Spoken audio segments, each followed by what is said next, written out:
So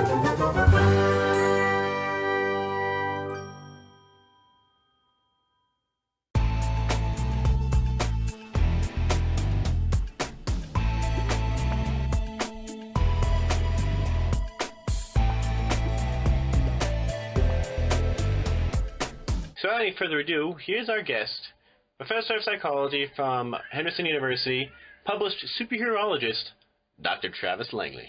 He's the man. You wrote Batman in Psychology. That's true. What drew you to want to write, I guess, an academic novel, or approach Batman from an academic sense? Yeah, like why Batman? Why Batman? Why not Batman? If you're going to write about the psychology of one superhero and his enemies, you have to start with Batman. Batman is the one who is a superhero because of his psychology. Okay, Superman and Spider-Man, for example. They're heroes because of their psychology, absolutely, but they're super because one's an alien, one got bitten by a radioactive spider. Batman's the one who decided, I shall become a bat. I shall turn myself into this fantastic thing of the night.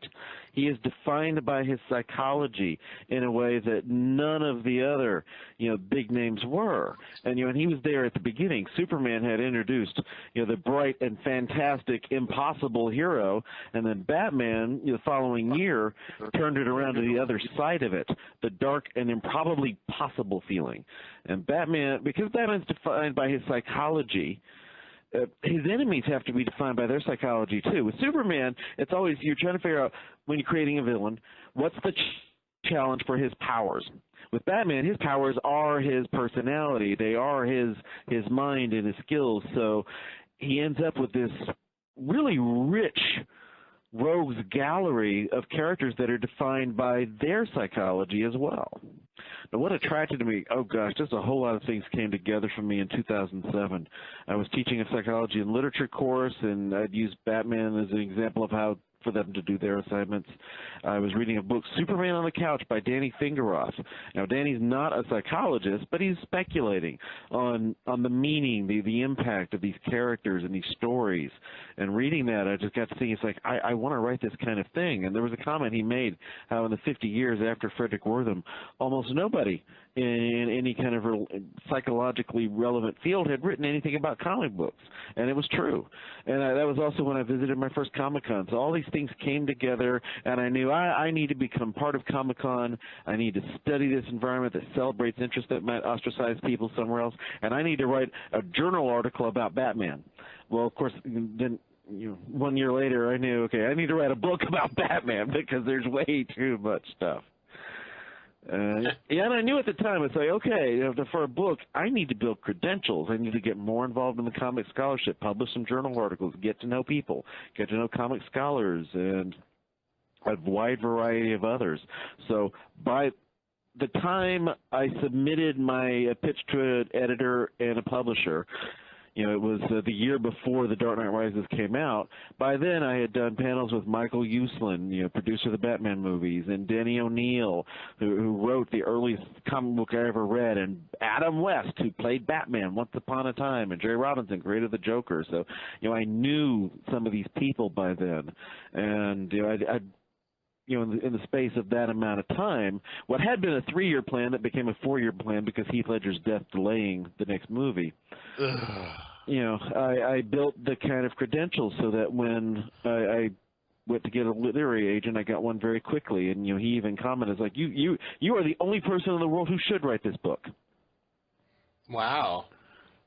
Because I have a degree in psychology-related fields. I have a human development degree, and I remember I was doing research a lot in play therapy, and there was a lot of research which actually started stemming from ideas that you presented in, I think it was at a conference or something, where they mentioned how it's therapy involving superhero characters or toys. They put them in a room, and depending on which one they associate with can help tell a lot about that child. And they talked a lot about your novel and about how a lot of your research really showed them that this was possible, and before then, or before the past couple of years, this type of therapy people considered to be foolish and not legit. But because now it's the way superheroes are being accepted, it's actually becoming something possible for people to study and people to accept.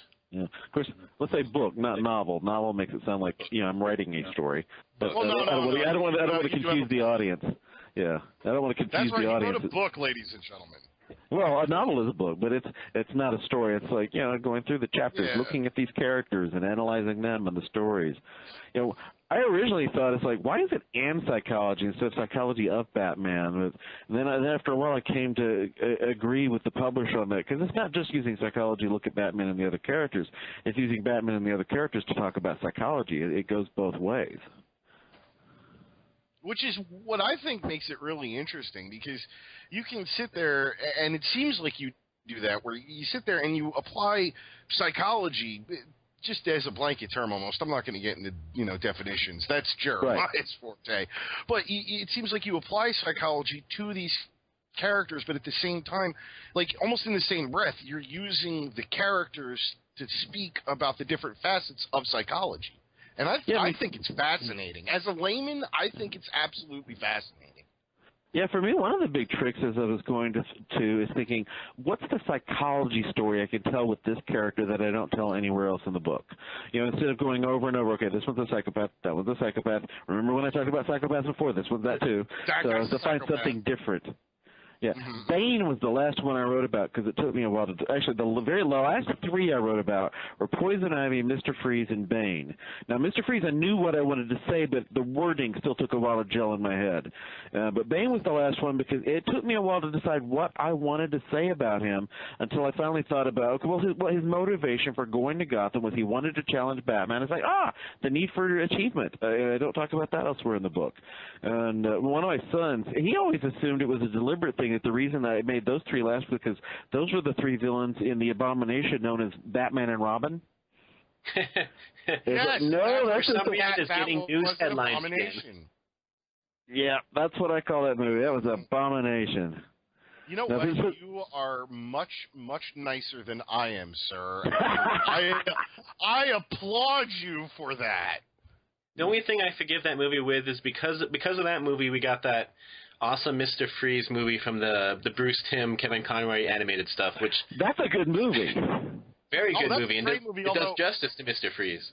You know what though? If I may postulate a small theory, did anybody else during that whole thing where they're bidding with the whole Poison Ivy thing, and Batman pulls out the Batman credit card, good for life? Did anybody else go back and just think to themselves, "Wow, where's Adam West when you need him?" Well, to be fair, didn't Adam West have a shield that folded up, was like a piece of paper that he could unfold, and was like a shield he pulled out of his pocket? No, it was a credit card he had out of the wallet. No, he did not have it up. The Bat wallet. Yeah, the credit card, man. Yeah, with the Bat symbol, credit card, expiration date forever, to tie back to the name of the movie. Yes, but that was that thing, and that scene in particular seemed so much like something out of the old Adam West show, but then thrown in a little darker than the Adam West show would have done. But yeah, so much stuff that whole movie is like that old TV show, but not doing it right. It's like if you're going to do camp, it's different. This was bringing in camp to a series that was not supposed to have it. Yeah, at least Forever we had camp and had a lot of color, but at least it seemed more cohesive and fun than the thing with the nipples. Yeah, well, Batman Forever had the nipples, but then Batman and Robin had a whole lot more nipples. Batman and Robin. Whoa! Batman Forever and the crotch shots. Okay, need I say more? Yeah. Well, Batman and Robin had more crotch shots. Batman and Robin had more crotch shots. Really? Yeah, it had more crotch shots. No it starts off with crotch and butt shots for both Batman and Robin. Sorry about that. We just had lightning strike and my power went boom. I see. So So between Skype itself and the weather, forces are trying to intrude. All the more reason to make the call work. Yes. So defy the forces. Let's recorder's going. So let's get a little bit back to Mr. Freeze. I do. I have a story. I have a story on those nipples before we go to something else. Okay. During Comic-Con, I was in an elevator at my hotel once, and this guy working on some of the movies, he was talking about how he had sculpted the nipples for Batman Forever. And he's telling that and talking about it. He said, but not Batman and Robin. That's when they got controversial. And after he left the elevator, this other guy in there hung his head and said, and he will tell you that story every time.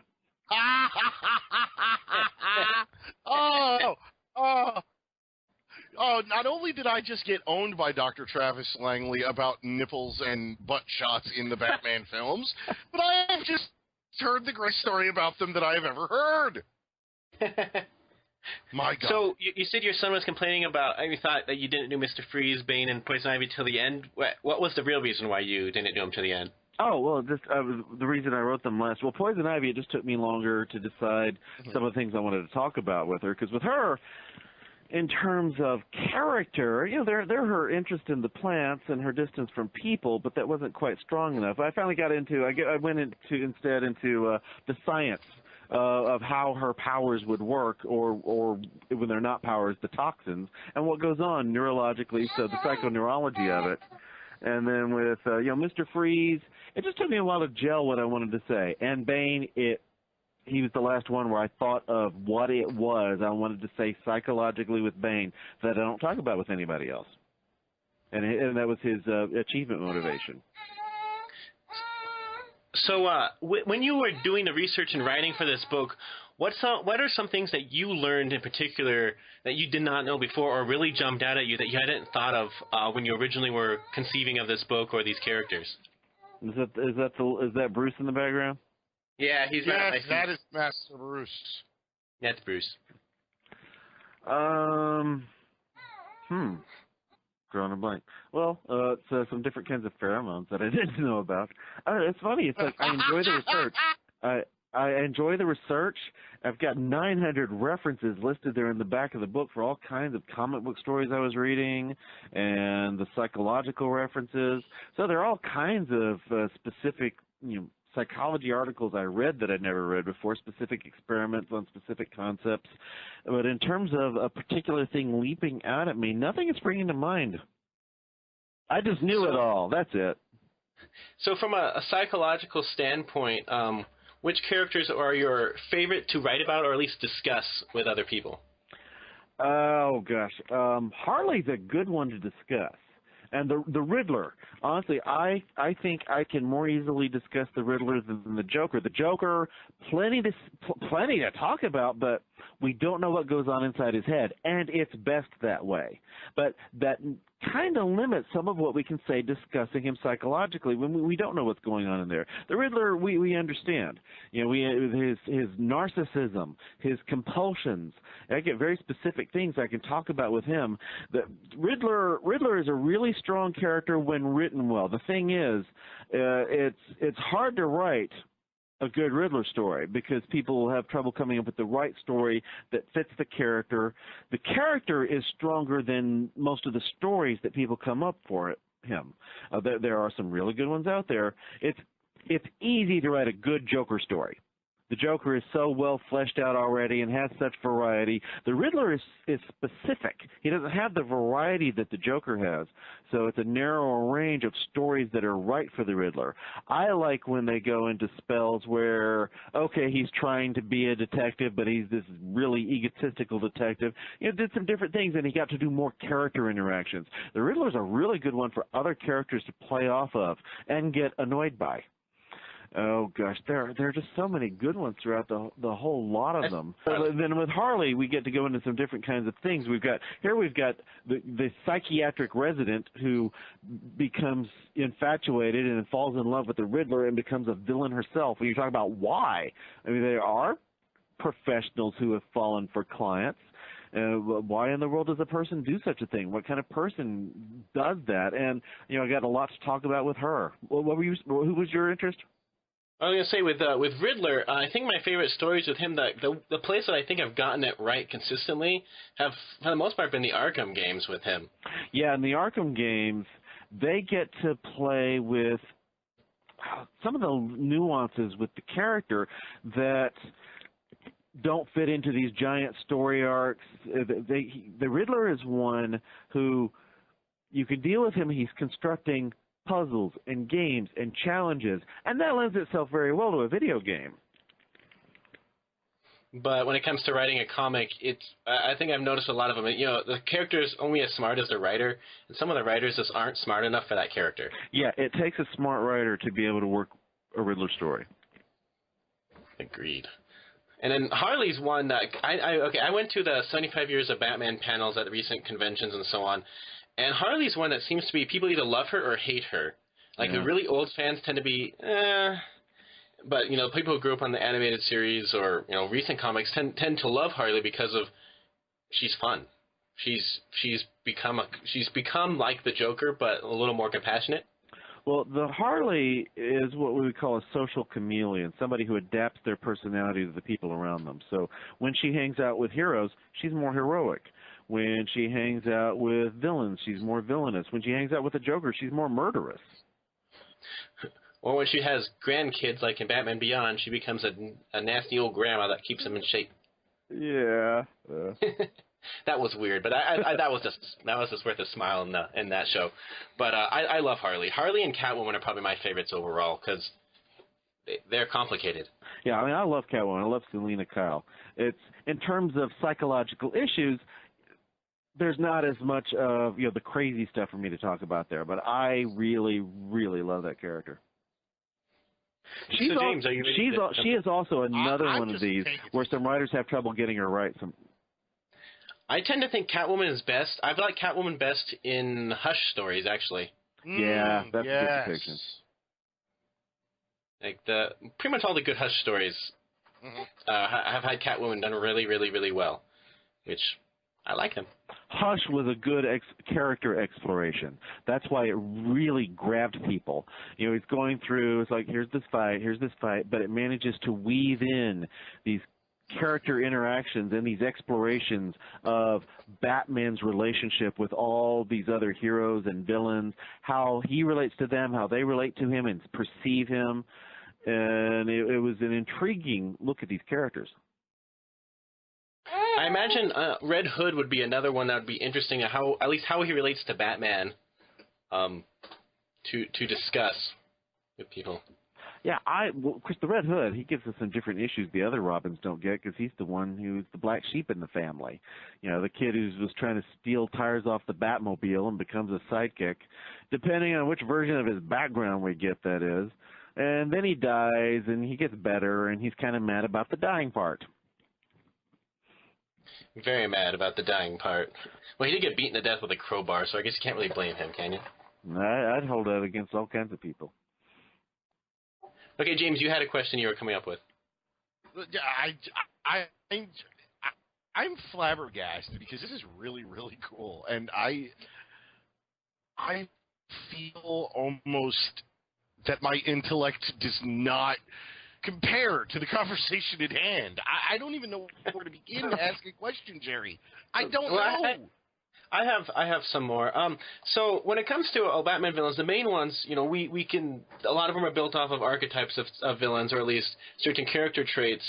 What were some of the ones that you found weaker than the others, at least that you couldn't really find much about just because of they weren't written very well? Like for me, when I think of villains that I really never cared for as far as their stories, it would be like Baby Doll, or I really don't like Killer Croc much, but that's just my personal thing. But some of the characters are just so out there that it's really hard to relate to them in a way that the best villains are set up with, that you can relate to them psychologically and at the same time fear them. Well, Killer Croc, as he's best known, is a very simple character, so simple that there's not much to say about the guy. Killer Croc, as originally written, when he first appeared, and he was the circus freak boy who was a gang lord, he was smarter and he was more interesting, and they quickly got past that and just make him this big old monster. So, yeah, as he's been depicted for a really long time, there's not that much to him. Especially if you compare him to, say, like a Clayface, or even one that recently people have really liked with Zaz, he's just creepy. Well, with that, now, Zaz is one that if I had known a little earlier that he was going to be the main villain in one particular game, I would have said more about him in the book. The game came out while I was writing it, but it was too far along for me to think how he would fit in with the things I was talking about. I would have at least written a feature on him, but I didn't have time to fit that in. Because Zaz he had been a C or D list character for the most part before that video game. He wasn't all that well known. You see him, little appearances here or there, and then some strong stories.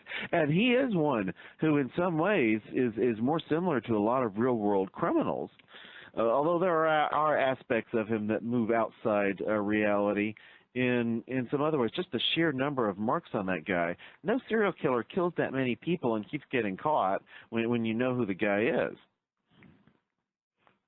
And now, of course, he's so popular that he came out of the Arkham games, and now he's in Flash, and he's going to be in Gotham, and he's just one that lots of people really want to approach because of the way he works. Is one that you can relate to because he's a creepy guy that we can actually see happening in real life. At the same time, he is a Batman villain that we can see as a Batman villain. So he's still a comic book character, but yeah, he's not the type of person you want meeting you at night.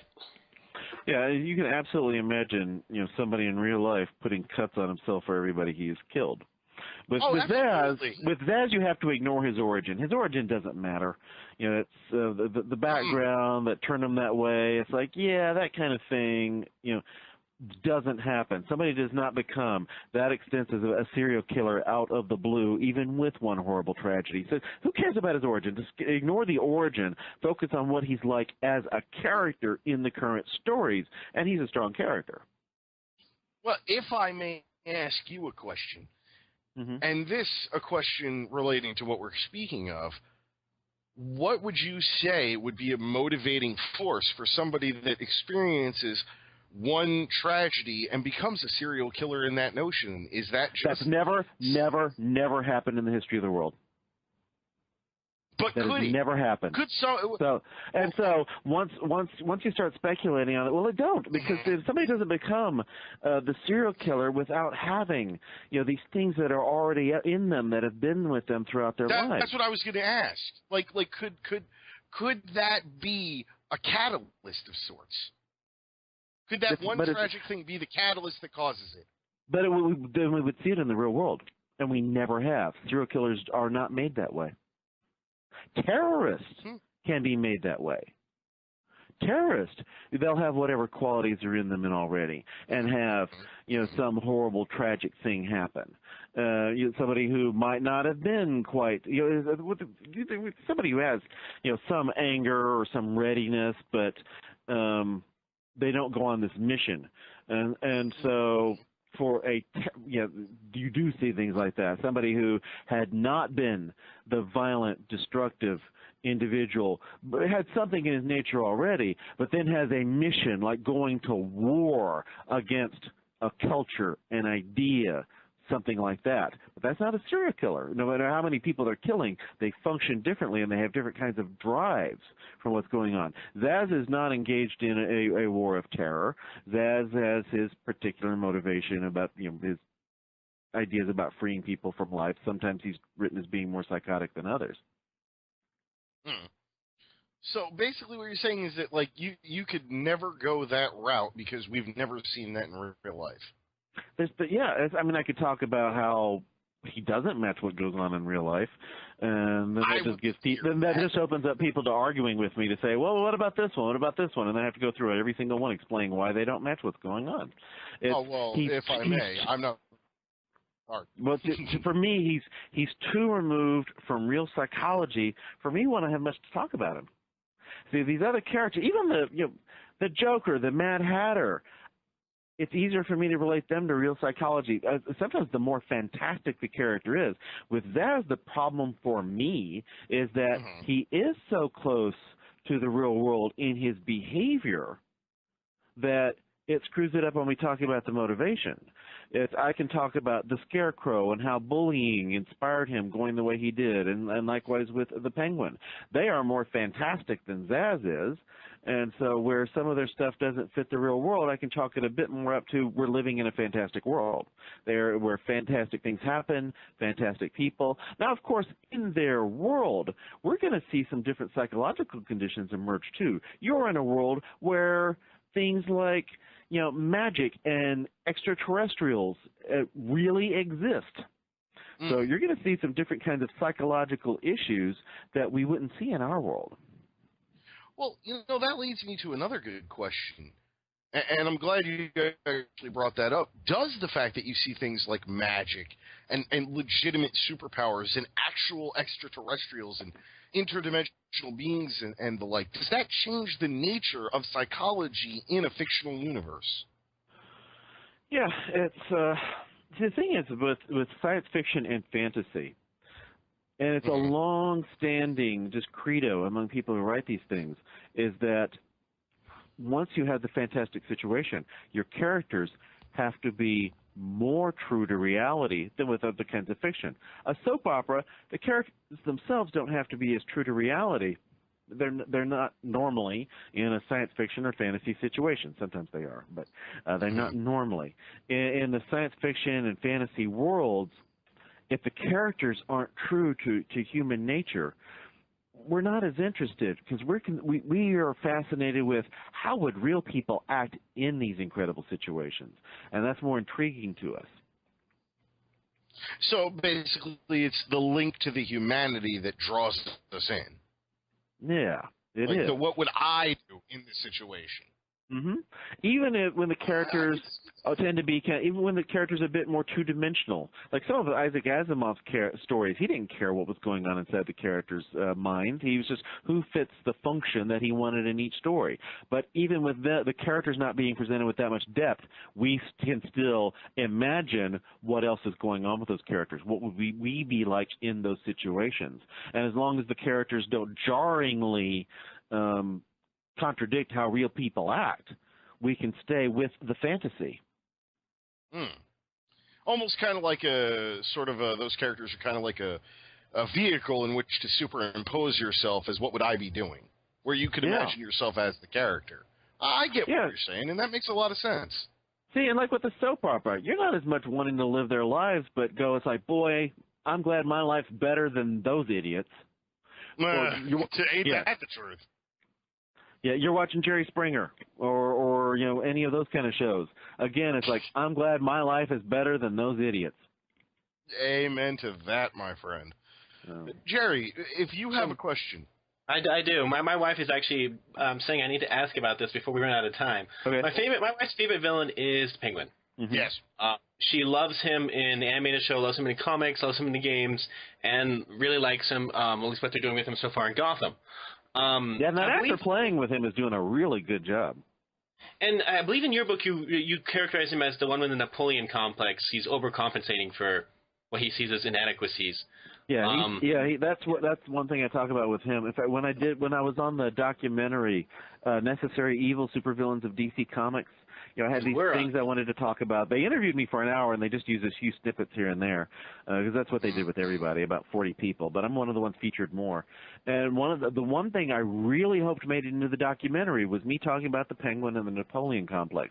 Now, Napoleon complex, it's an informal term, and it's actually an inaccurate term because Napoleon was not short. That was the British, just mocking him. He was not a short guy. But, the phrase refers to the little man who wants to be big.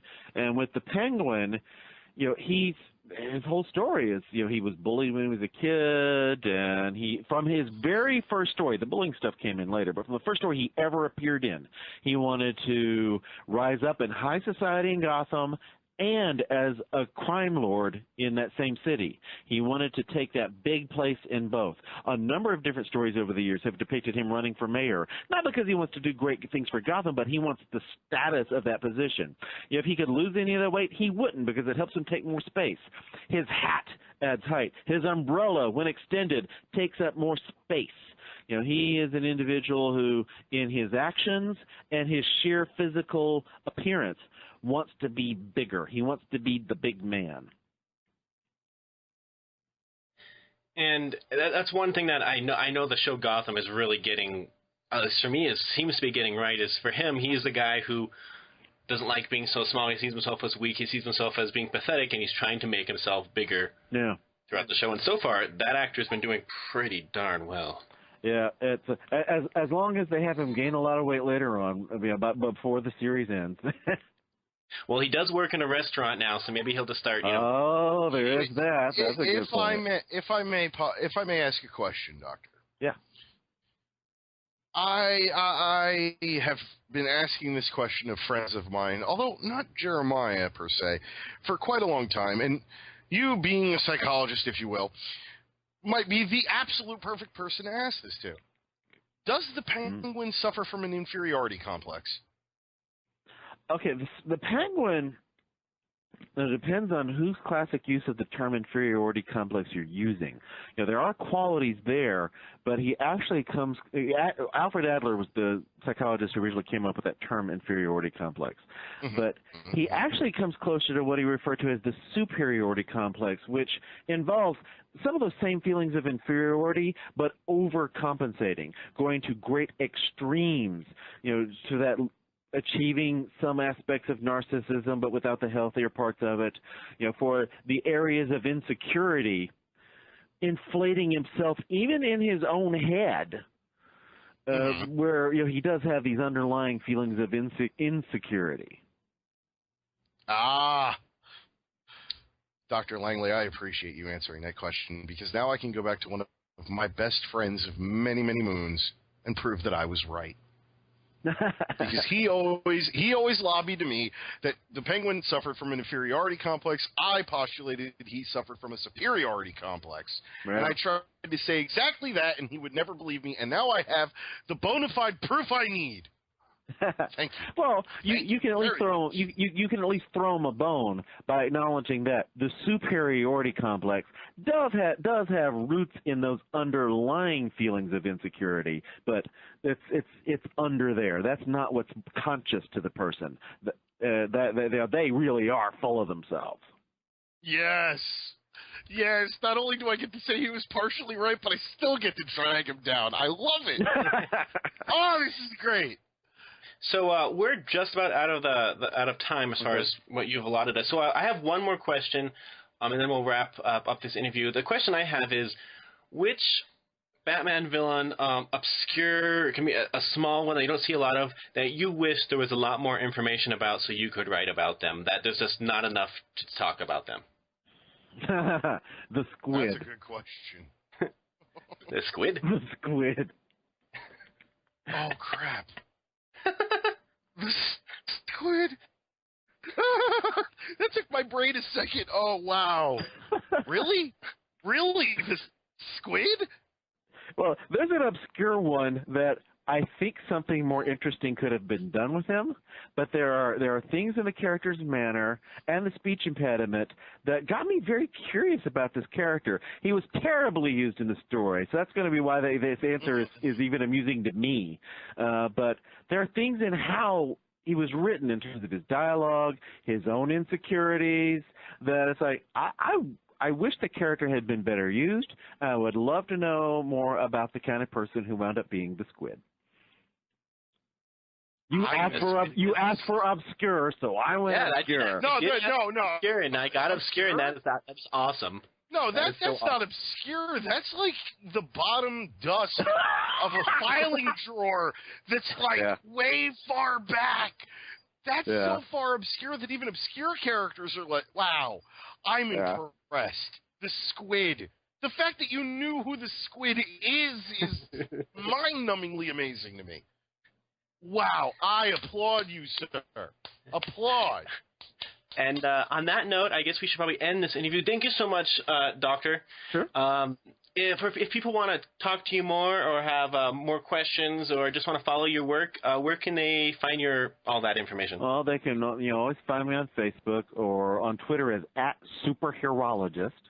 I blog at psychologytoday.com. My Beyond Heroes and Villains, well, people say blog. It's really an online column, if you know the root of blog. And, of course, there's my book, Batman and Psychology, A Dark and Stormy Night, and should be something else later next year, but I can't announce it yet. At least as far as your ongoing column goes, what's the next topic you're writing about in your column? I go back and forth. I've got a Doctor Who piece that I've got mostly written, but really if I don't finish it all in one night, I have no idea when I'm going to finish it. Some of my best stuff, my favorite stuff, the things that get the most views are things where one night I suddenly get annoyed by something and feel the need to write about it all night, and then it's up the next morning. So in terms of the next one people will see, I don't actually know. The randomness. Then we shall have to wait and find out. We've definitely taken up a lot of your time. We appreciate you being on the show. Thank you for dealing with our slight bits of technical failure.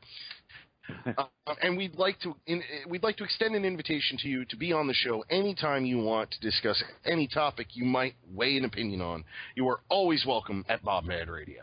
All right, well, thank you for having me, and give me the link when it's up, and I'll tweet it up.